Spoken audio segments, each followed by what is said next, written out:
Hi, everybody. I'm Annie, if you haven't figured that out yet.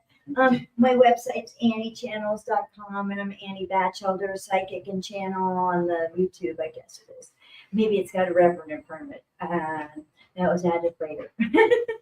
Anyhow, who thinks that knowing about your soul is important?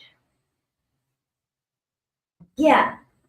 You guys, I think, and you are the people with a lot of lines of light going from your soul chakra to yourself.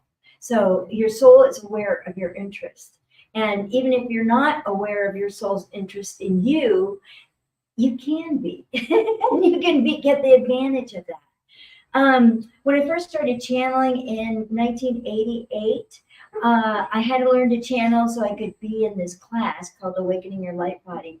The prerequisite was you had to channel, and I was like, I don't know how, but I'm going to be in this class. I don't care what it takes, and I'm going to rack my credit cards to do it, and I don't remember to be in this. And it was one of those situations, and I'm really glad I did the class. So I started channeling my guide Anubis, and when I asked Anubis what was Anubis's higher purpose of working with me, he was said, our shared higher purpose is reconnecting the human with their soul and with the divine. And it was like, okay, so I'm like barely 30. I'm pretty much 3/4 crazy, barefoot, running around, little hippie girl, kind of trying to make sense of life.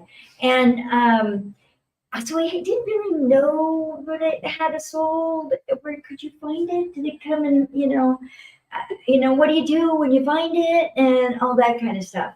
And I certainly had no idea what my higher purpose was. Like, it seemed like to blindly run into walls until you bump in there, and then you go that direction, and then you run into that wall and you go in that direction. It seemed like that.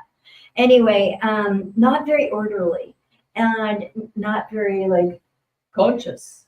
Of course, now it's like, I look at one day at a time. Okay, what do you really want me to do today? And then I do that, or what's the approach today? What's the energy of today? Okay, I go with that.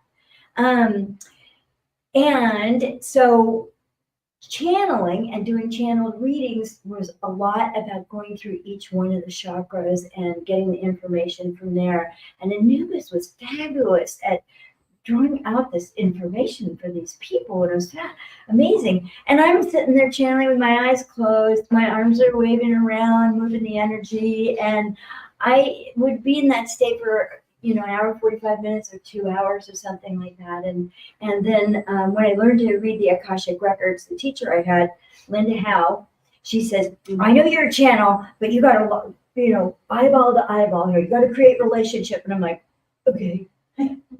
Well, I just have to close my eyes, go get the information and come back, like that.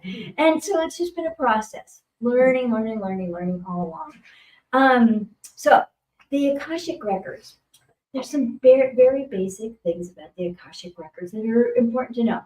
First off, you do not have to be a psychic, spiritual savant to open your Akashic Records and get really good information from them. It's a simple process. I teach you in my book in chapter 2 how to open your records, the prayer that goes with it, how to close your records with a prayer, because that sets a beautiful container, spiritual container. And that container feels safe. That container feels sacred.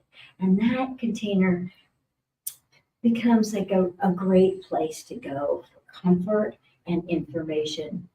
Now, the Akashic Records are a soul level plane of consciousness that are extremely sensitive, highly sensitive.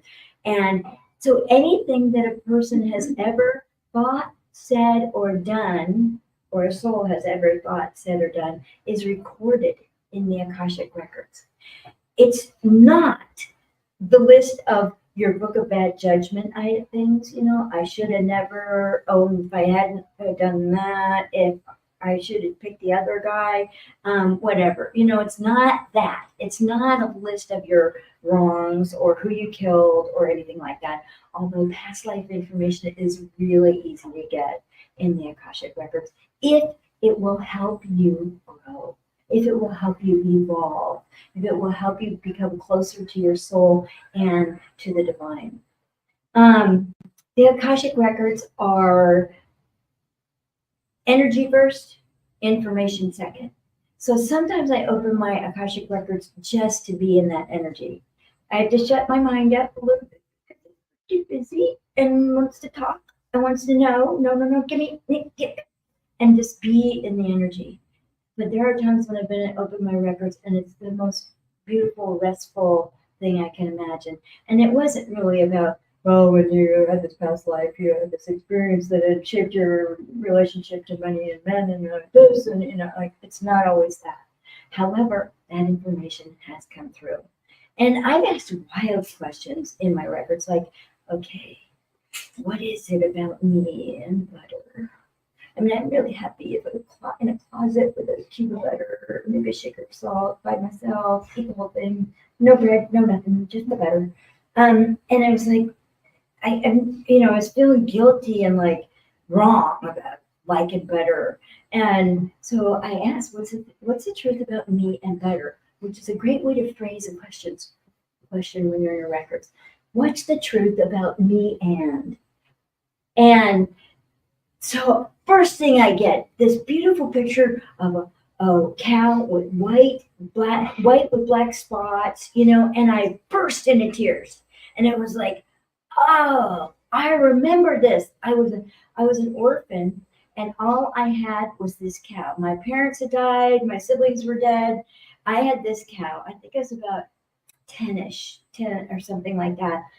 Dirty little white dress. I'm wandering around with this cow. And I would give milk to the neighbors. I would, make cheese. I'd make butter. This cow kept me warm in the winter. Like this cow had kept me alive. And it was that link that just made so much sense. Even now when I'm talking about it, my crown chakra is just buzzing. Like, that be true, that be true, I also found out, okay, like she said in the intro, I had 3 tubal pregnancies and miscarriage, and then, obviously I can't have my own children, so me and my first husband decided we'll adopt. Well, we found this cranky, emancipated minor and her 18-year-old boyfriend, and she was pregnant, and they were looking to have somebody adopt the baby. And so I was like, this is the last baby on earth for me. And I'm, even though the attorney said, I wouldn't do this adoption with her. She doesn't seem like a good candidate, and, like that.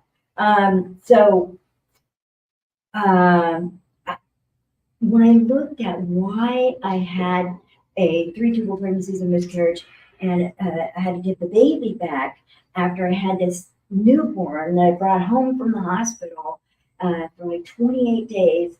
It's like, what's with that? They were like, well, with this particular family, you signed up when you were a soul, and they were planning out their lives, and you were participating with them, and they said, we need somebody to do this thing with us so we can do the family racket, repeat the family history. This young girl who was 15, she was raised by her grandmother. And because her mother, for some reason, couldn't pay attention, wasn't present, wasn't interested, something like that. So what really was happening is this little 15-year-old didn't want the baby back. Her mom wanted it back so she could do a do-over. And it was nothing more than that. I played my part. Broke my heart, mind you. I'd never have chosen to do that again. And, but, I signed up, oh, sure, I'll do that. Like, ignoramus. Who knows what consequences there are to some of our actions, right? And, but it also was an illustration of sometimes we play our part in people's dramas. We just say, okay, I'll play that part. Like, I think I remember doing a reading for myself in the Akashic Records, and I said, well, why did I need this person to be a bad guy in my life? And the message that I got from my guides in the Akashic Records, who are known as the masters, teachers, and loved ones, and I'll explain that in just a sec. They said,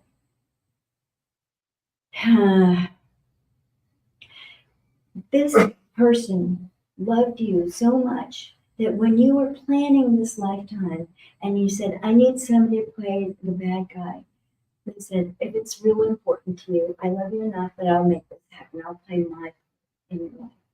And it's not like we're getting even, I killed him, so he kills me, like it's not that.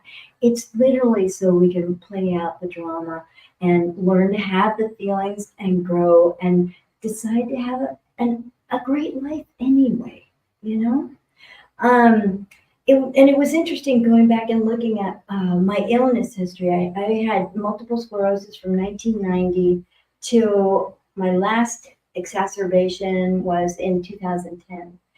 And I had to be taught to walk again. This arm was useless for a couple of months, so my writing is awful. But in every other way, it works. I can still gesticulate all I want with it. Anyway, and then it made me go back and track illness through my entire life. And the Akashic Records, my guides in the Akashic Records took me through every illness in my life. And we went through like 43 or 44 instances from as far back as I could remember, the earache when I was 3. Why was I having bronchitis all the time in 5th grade?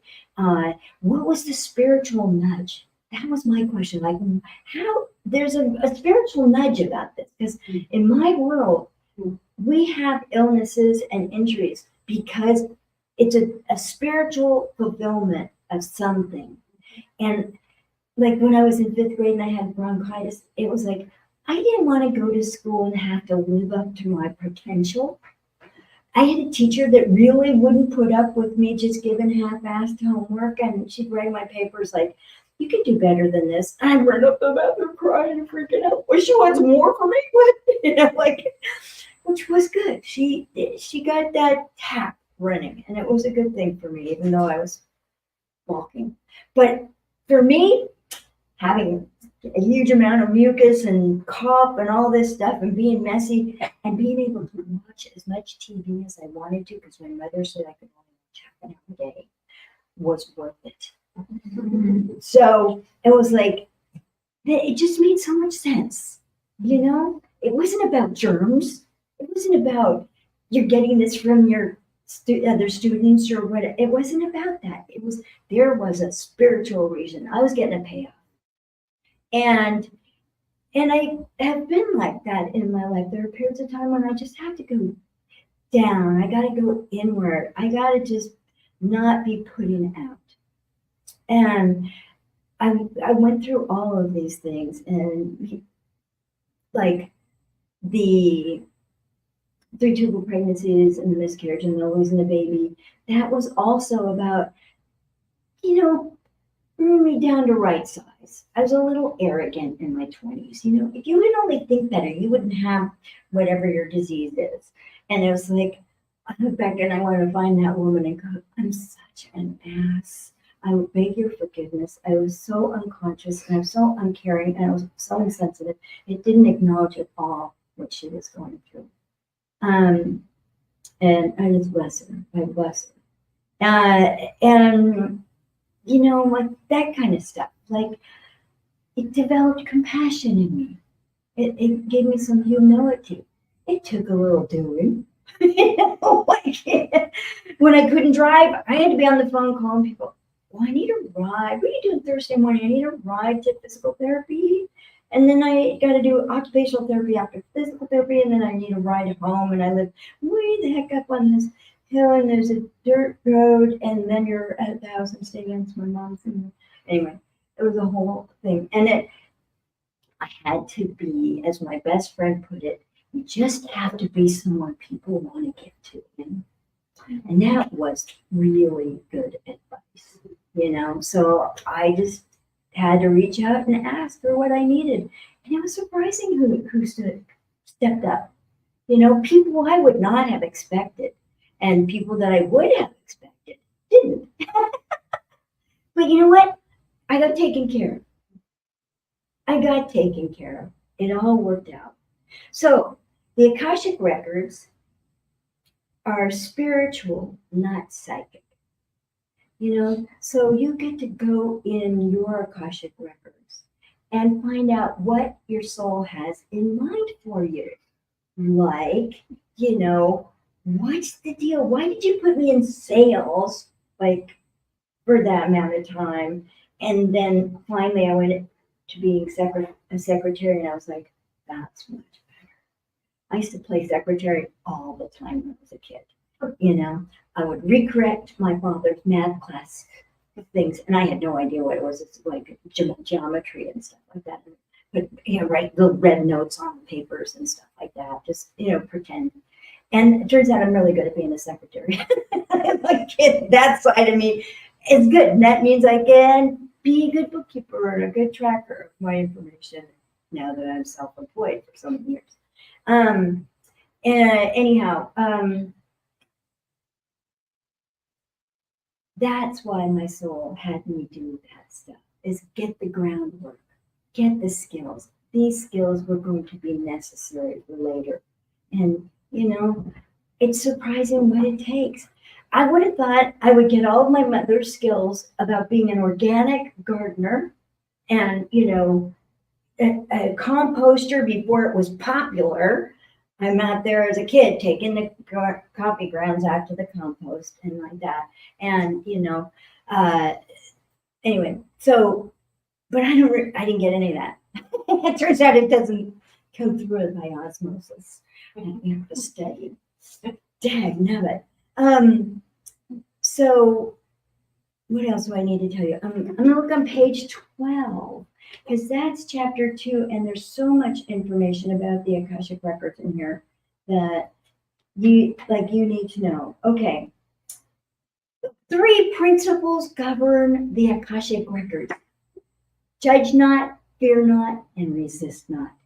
Now, when you take those 3 things out of the picture, then there's none of that. Well, Annie, you know better than that. Or you should have.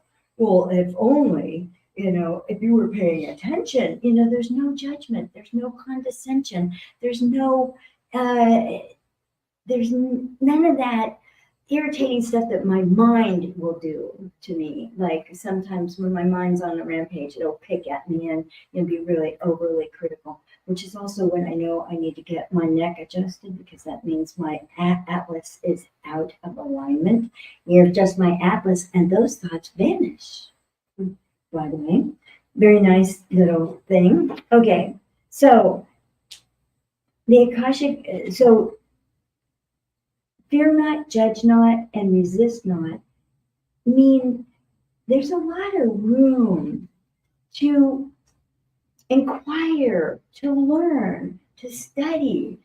Like, okay, I signed up for a writing class in April of 2019, and I was going to write really good copy, so you will all come to me for lots and lots of readings, and I will make lots of money. I get to the writing class, and the first day of writing, I'm channeling the first chapter of this book, the intro from the Akashic Beings of Light. And I'm like, book? Nobody said anything about a book ever. Nobody told me. What do you mean book? And they're like, just relax, just keep typing, and then they'll bring up topics like how the soul is constructed. And I'm going, listen, you might want to find somebody who knows more about this, because I don't know anything. And they're like, oh, don't worry, you just type. Okay. And then there's a whole chapter 11 is how the soul is constructed. No, 7. Anyway, and there's a chapter on your spiritual heart. Wow. Your spiritual heart is like huge and powerful. Like the physical heart, the physical heart, right? The heart chakra is pretty juicy. That's a pretty good place to be. Spiritual heart, fabulous. So big, has all the no judgment, no resistance, no fear in it. And, you can transmit love to people. Like, to get ready for this talk, I engaged my spiritual heart and I sent a light to all of you. And then I sent a light to all the people you know. And then I sent a light to all the people they know. And that's my marketing plan. I don't have anything you can take to the bank. But you know what? It works. And it lets me get my soul's purposes done, because I want to teach you what I know here. I want to give you these tools. And they've been very, very helpful for me. So, the soul has everything it needs and nothing it doesn't. Like, so you know when I want to go fix somebody, like if they're just work with them, I can fix that in them. It's so arrogant. The soul has everything it needs and nothing it doesn't, including all of its so-called problems and challenges, and all of its advantages, and all of its positives, negatives, and neutrals, whatever, it can't have anything that is not needed. So it's kind of no wonder that somebody can see me coming from a mile away. You're going to try and fix me, aren't you? I don't think I want to have anything to do with you, man. Okay. It could be that in the Bible, the tree of life was really, or the book of life, as it's mentioned, is about the Akashic Records. And it's quite likely that Moses got the 10 Commandments from the Akashic Records. And you may even have bumped into them or been led there and somewhere along the line. But isn't it nice to think that there's a way to talk to your own soul? And in my experience, as we embody our soul's light, and the light is infinite and knows exactly what you need at any given moment, embodying that light, I become closer to my soul. And the soul then functions as an automatic link to the divine. So you're in, right? You're connected. Like, that's it. It's not, you don't have to put your elbow in your fourth chakra and then do 3 circles that way and say, lights and incense, whatever. It's not complicated. You embody your soul's light, which contains your soul's consciousness and illuminates the imprinting or the blueprint of your soul.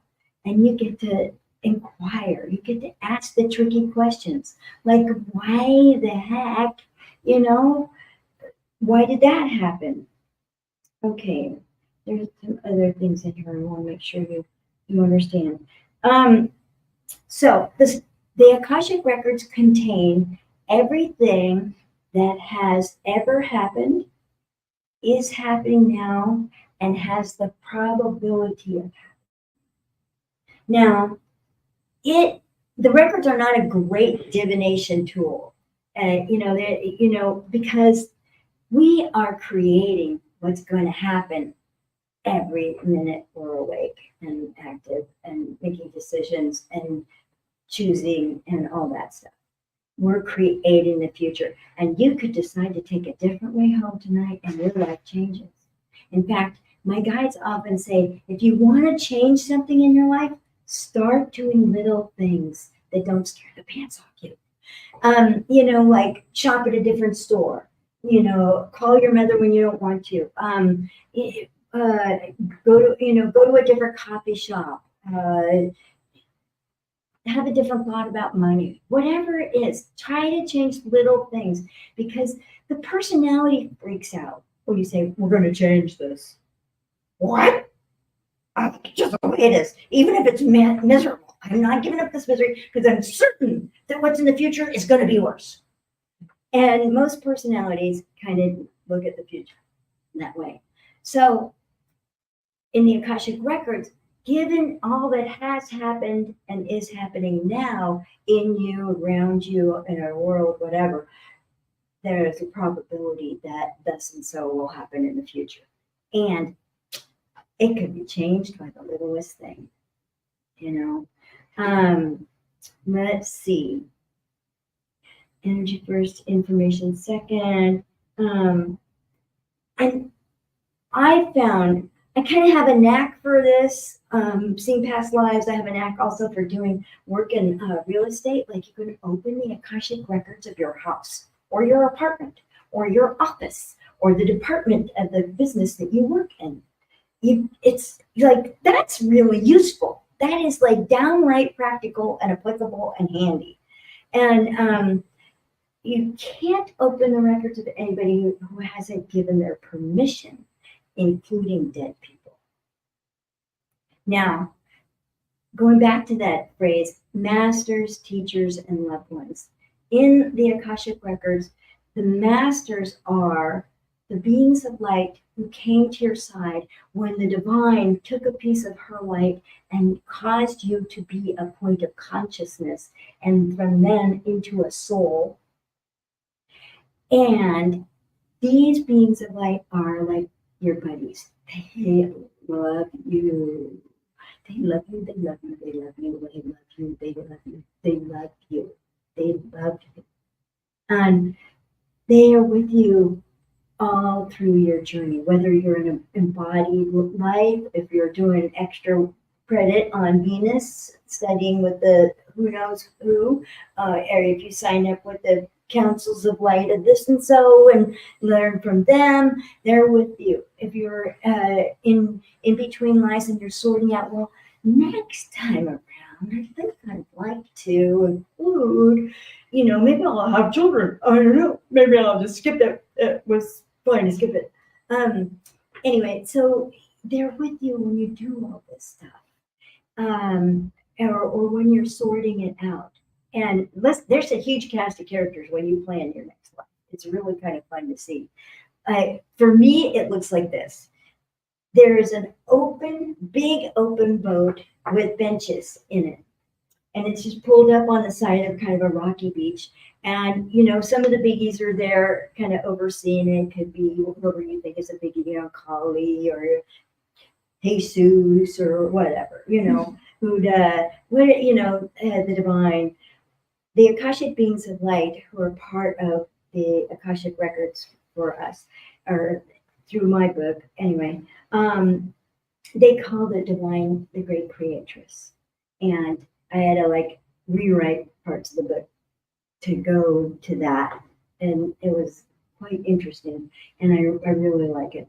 Anyway, so they're all present, plus your masters, teachers, and loved ones. So teachers are lesson specific, and they can be ascended masters, or just they don't really care if they're if they've got any street cred, or they've got a CV that you like, a resume that checks off with you. They can be just really great beings that volunteer to do this work. They don't need credit. Neither do the teachers. So teachers are lesson specific. So if you need a teacher about love or money or time or art or music or it could be anything. It could be anything. You can have a teacher, and you can have several teachers. Loved ones are people you've known in this lifetime who are now dead, but they are keeping an eye on your progress because they just think you're the best. And they love you. And oftentimes, these are people that you might not have wanted looking over your shoulder, but they're different in soul form. They were playing the part that you needed to bring out some kind of quality, or so you could learn something in this particular life. We got to have the goodies and the baddies and the, oh my God, not them, in order to keep moving forward, in order to learn things like unconditional love or boundaries, or, strong arming. That's a good one if you're really afraid or really certain you don't want to have anything to do with them. But given that you got your masters, teachers, and loved ones, they can bring forth information that you need. Is there a past life associated with the issue I have around money that I can clear today? bing, out comes the information. And for me, it's like a movie. They show me like the main characters, what it feels like, why this was important. If I can't seem to pin it down, I'll ask them for more information to help this past life make sense. Like, why are you showing me this? Why is this important? You can ask questions all day long of them. They never go, enough already. They're not like your kindergarten teacher. So that information is easy to get. The other thing that's really easy to work with and very pronounced, I think, in the Akashic Records is being able to see how the ancestors feel about you. And like many of us have been like set up several times in the lineage.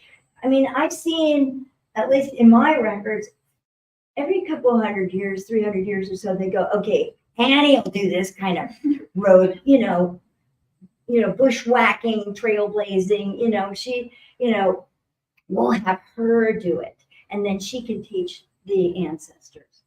And that will help shift even the people that were behind me or are behind me. And it's very helpful, and it's with ancestors that were like, don't do that, you're gonna die, or you're gonna get us in trouble. We're not gonna be eating for weeks if you do that, or they've got some kind of fear-based like trauma, right? And when they're like that, it's a good time to just say, okay, listen, thanks, I get it. You're upset. It's very upsetting for you. But watch this, because it's not that bad. We can do this. And, we embodied our soul's light. We get connected with the divine and we go together, and it softens their effect. And it lets them like put the reins down. If you feel like they've got a bit in your teeth and you're pulling back on the reins and like, don't do that, or you're going to get the rest of us in trouble. You can work with that kind of stuff. So I have to remind myself about the time. Let me see. Okay, we got a few minutes. Good. So some of the chapters in this book that you might be interested in are, like I said, how the soul is constructed, following the energy. There are 40 chapters, and it's set up like a teaching manual, but there's no rush. You take as much information in and you have as many experiences as you can have. You may need time periodically to digest this. It teaches you how to open your records, and the idea is that you open your records before every chapter, and then you read the chapter because you are different. Your consciousness is different when you have your records open, when you're all lit up with your soul's light, when you are connected to the divine, when you are, aware of the great creators and your masters, teachers, and loved ones, and the love and support you're surrounded by. It gives us courage, like, I'm not doing this by myself. I can't do it by myself. It's too scary. Are you kidding? So you open your records, read the information, and then at the end of the chapter, you respond to the interactive questions about the information and write your answers. And it's a way that you teach yourself what you experienced, or remember, oh, that's right, when I asked myself that in my records, this and this and this and this happened. And it was, a perspective that you probably never had about a lot of very ordinary things. Other chapters are embracing soul qualities and the great creatress, masterful manifesting. Don't we all want to know how to manifest? I mean, this is like the mystery of the modern age. How do you manifest? Everything starts as energy. So everything my teachers have ever taught me, everything I've seen, it's like, do the energy work first, because that will make a difference much more so than writing the best flyer and sending that out to everybody on the email, right? How about living as your soul? Now, this one, I think there's 21 or 23 questions in that chapter. So it's like you're going to do this one slowly, but it takes, how would you, living as your soul, deal with jealousy? How would you, at living as your soul, deal with comparison? How do you, as your soul, handle fear? It's like, oh, that's what it means to live as your soul, because the feelings are different. The perspective is different. And if I can get a new perspective, I can change this inner workings. I can change me. I'm not going to change you. I'm not going to change. I don't want to change you guys. You have your own agenda, But anyway, living as your soul is one of my favorite chapters. And I do at some point want to do a writing group, like maybe a 7-week course where we open our records and answer a couple of those questions and that sort of thing. Alternatives to worry, healing the separation. Everybody feels a little separate from their soul and from God, and we're in our room alone by ourselves, and nobody loves us. So healing the separation is kind of useful. Alternatives to worry, transitioning between states of consciousness, going south. When you're just like going crazy, like you're going south. Oh, you're out the rocker. The guys love it when you're like that. I'm like, are you kidding me? No, I'm sorry. Don't you understand? And they're like, yeah, but you're teachable. I'm like, okay. And so really let yourself go south, but call for help. Call on your masters, teachers, and loved ones. Call on your soul. Call on the divine. Help can be had. Even if I am in my room by myself, feeling like nobody loves me. A discussion of gender, being of service, writing your soul's divine plan. These are pretty good chapters, don't you think? Like, those are topics. And every one of them, I'm like, this is above my pay grade. I'm going to get somebody else to write this chapter. And they're like, no, just keep flow with our words. So a lot of the chapters, you could kind of feel how the guides are going, okay, we're going to calm Annie down so she can follow this hot topic, and it takes a page or two to just like get me down, remind me that I'm loved, I'm in the energy of my soul, I'm surrounded by guides, and it's going to be okay, and I'm not going to go bankrupt, or like that. So and then I can go, oh, this is a good message. So, and I did the audiobook version of this, which, by the way, is available pretty much everywhere except for Audible. The recordings weren't quite up to Audible standards, so I'm back with the engineer, and he's a little slow responding. So, but I channeled every chapter, and I did the narration in my voice because I wanted the energy of the guides who wrote the chapter to come through. My guide Anubis is there, the Akashic Beings of Light channeled a lot of the chapters, and sometimes the Great Creatress comes through, and she's like, are you sure you want me to channel her? That's a big job. Like that. So let me see. We talked about the masters, teachers, and loved ones. I teach you how to open the records with a prayer. And I really think that this is a good way to do it. It kind of makes it really safe, to like, there you are in your own room.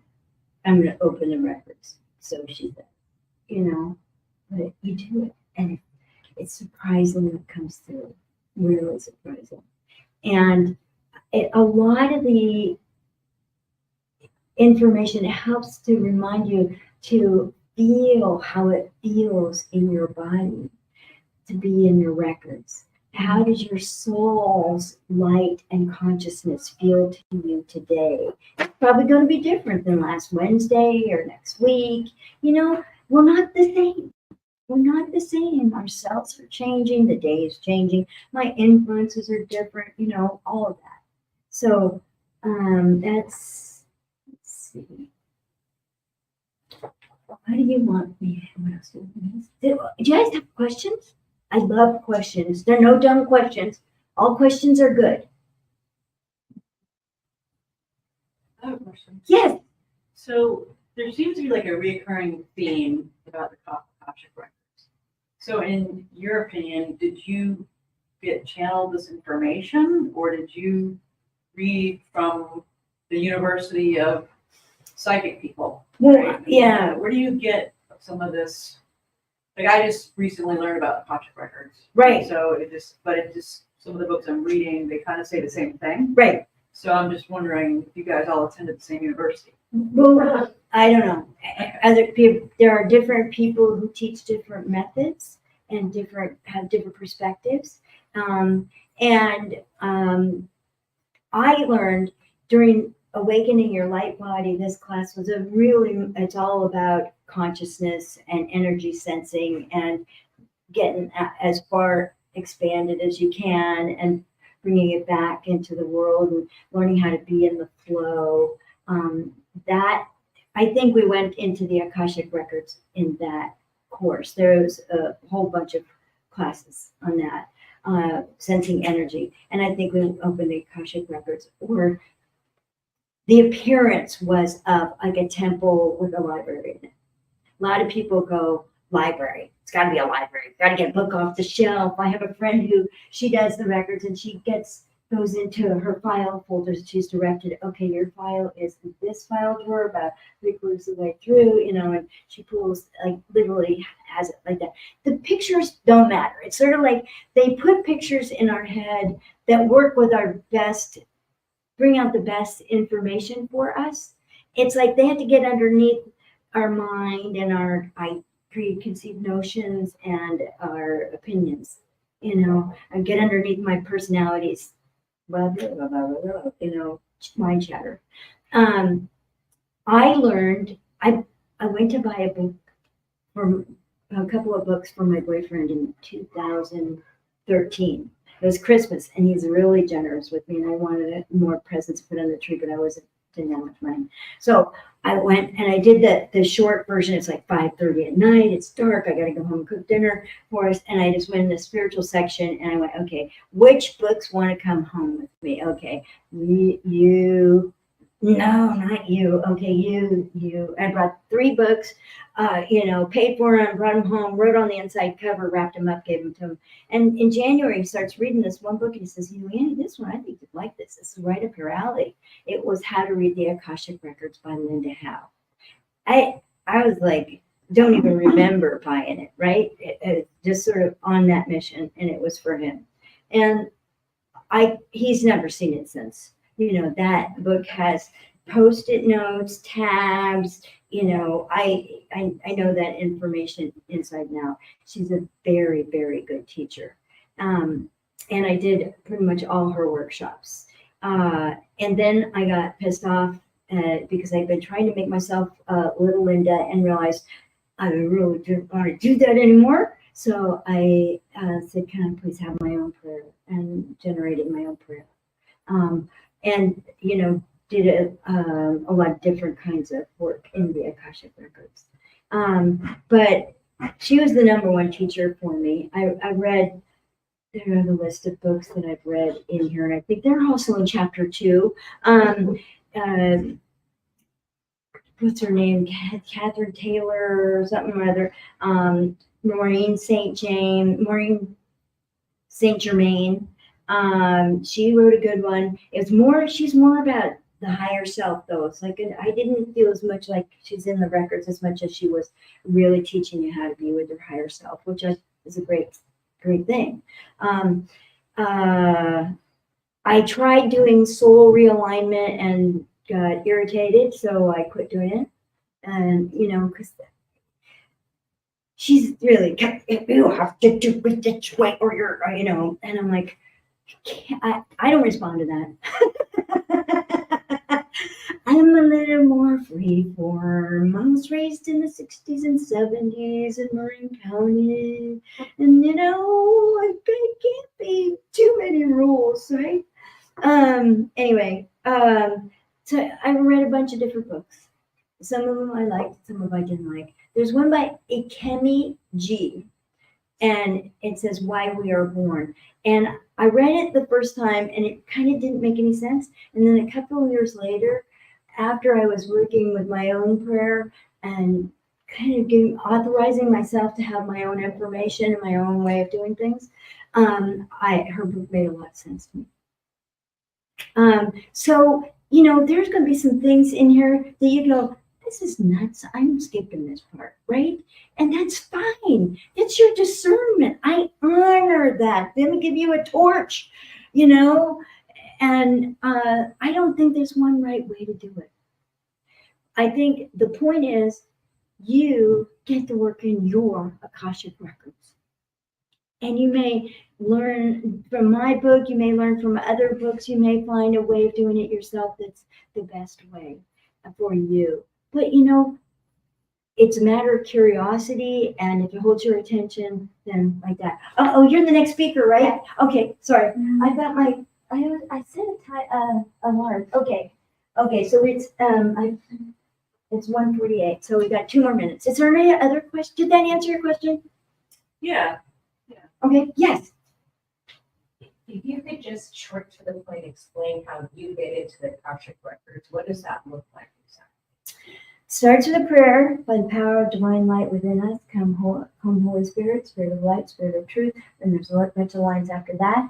And in the middle section, you repeat 4 lines 3 times, and using your legal name, because the Akashic Records are organized by your legal name. This is a very good question. Thank you. And you've got the love and participation and support of the Akashic beings of light, who are my guides in the Akashic Records, your masters, teachers, and loved ones. So they're specific to you and the Great Creatress. And then at the end you say the records are now open. And then at the end you close them. Right here, you're not out on a journey, you're not out somewhere looking for it.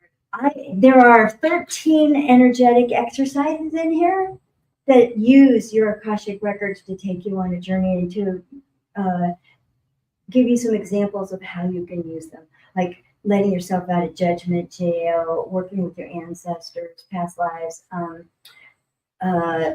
claiming your soul. There's a couple on manifesting. One is on manifesting as your soul, like that. So you do learn how to do that as well. And I like that way of learning. I'm a champion of that way of learning, frankly. Yeah, that was a really good question. Thank you so much.